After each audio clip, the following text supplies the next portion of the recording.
নাকি আমি তো মাখন দিয়েছি, তোমরা মাখনের পরিবর্তনে তোমরা ঘিও দিতে পারো, ঘি দিলেও ভালো হবে, মটরশুঁটিও দিতে পারো।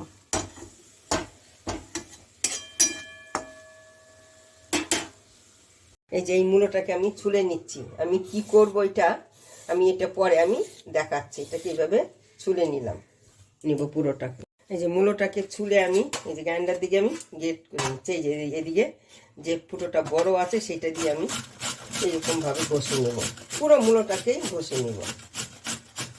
এই যে দেখাতে গেলে তো অনেক সময় লাগবে, এরকম হবে এটা।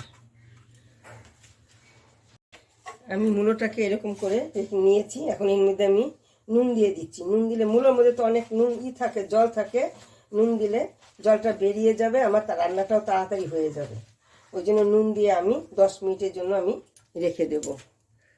দেখো এই যে মূলোর থেকে কত জল বেরিয়েছে। এখন এই মূলোটাকে আমি কি করব, এই যে এইভাবে সবটা মূলোকে আমি এটাকে চিপে নেব এইভাবে।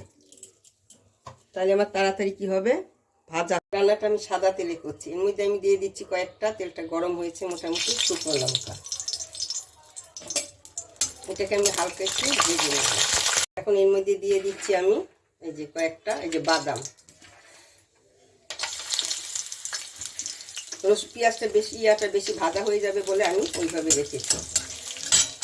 এখন এর মধ্যে আমি দিয়ে দিচ্ছি জিরে। আমি এটা আগেই তুলে রেখেছি, নইলে পুড়ে যাচ্ছিল বলে শুকনো লঙ্কাটা আমি তুলে রেখেছি। এর মধ্যে আমি দিয়ে দিচ্ছি কয়েকটা এই যে নারকেল। এর সঙ্গে আমি নারকেলটাকে ভেজে নেব। এখন এর মধ্যে দিয়ে দিচ্ছি এই যে মূলোটাকে আমি নুন দিয়ে মেখে রেখে দিয়েছিলাম, জল উপরে ফুটে দিয়েছি। এই মূলোটাকে দিয়ে লঙ্কাটাকে তুলে রেখেছিলাম, এই লঙ্কাটা আমি এখানে দিয়ে দিলাম। ফোড়নে আমি কালো জিরে দিয়েছি, তারপরে হলো শুকনো লঙ্কা, জিরে আর বাদাম আর নারকেল একসঙ্গে ভেজে তারপরে আমি মূলোটাকে দিয়ে দিয়েছি। আমি ধনের গুঁড়ো দিলাম, হলুদের গুঁড়ো।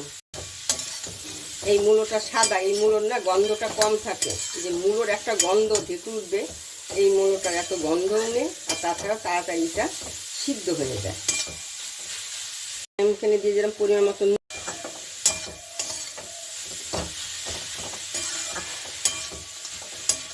এটাকে আমি একটু ভেজে নেব। নুন দিয়েছি, কিন্তু আগে একবার নুন দিয়ে এটাকে মেখে রেখেছিলাম, এখন আর একটু নুন দিয়েছি। এই জন্য একটু এটা এখন জল একটু ছেড়ে দেবে গরমে, একটু আমি ভেজে নেব। এই যে দেখো আমার এটা ভাজা ভাজা হয়ে আসছে মোটামুটি। এখন বেশি জল নেই। এটাকে আমি এখন কী করবো, এটাকে আমি নামিয়ে দেব। নামিয়ে এখন আমি এটাকে মিক্সিতে পেস্ট করে নেব। এটা আমার হয়ে গেছে। এখন আমি এটাকে নামিয়ে দিচ্ছি। এটা ভাজা ভাজা হয়ে গেছে, এখন এটাকে আমি নামিয়ে দিচ্ছি। এখন আমি যে মূলোটাকে ভেজে রেখেছিলাম এই মিক্সিতে অল্প অল্প দিয়ে আমি এটাকে পেস্ট করে নেব। একবারে তো হবে না, ছোট জায়গা নিয়েছি আমি, বড়টা নিইনি। এখন আমার কড়াইটা গরম হয়েছে, এখানে আমি মাখন দিয়ে দিলাম। এখন এখানে আমি এই যে রসুনটা আমি দিয়ে দিচ্ছি মাখনের মধ্যে। মাখনের সঙ্গে রসুনটা না ভালো হয়, মাখনের সঙ্গে রসুন দিলে সেন্টটা ভালো হবে। এটাকে আমি আর একটু ভেজে নেব, লাল হওয়ার আগ পর্যন্ত একটু ভেজবো। পুরো লাল করব না, তাহলে রসুনের সেন্টটা বের হবে। কাঁচা রসুনের যে একটা সেন্ট ওইটা থাকবে না। এখন আমি এই যে মূলোটা ভেজে নিয়েছিলাম এইটা এর মধ্যে দিয়ে দিলাম।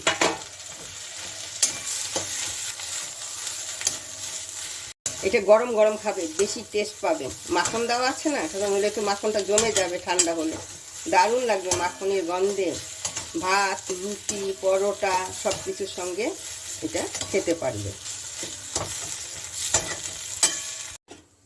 এই যে দেখো কি সুন্দর হয়েছে, দেখতেও সুন্দর হয়েছে, খেতেও সুন্দর লাগে। কোনো মূলোর যে গন্ধ, এই গন্ধটা তোমরা পাবে না। সেন্টটা যা যা মশলা দিয়েছি সেই সেন্টটাই পাবে। যারা মূলো খায় না ওরাও এটা চেটে পুটে খাবে, ভাত রুটি গরম গরম খাবে, পরোটা সব কিছুর সঙ্গে গরম গরম খাবে। খেয়ে দেখো দারুণ হয়। আমার রেসিপিটা যদি তোমাদের পছন্দ হয় তাহলে লাইক করবে, শেয়ার করবে, সাবস্ক্রাইব করবে।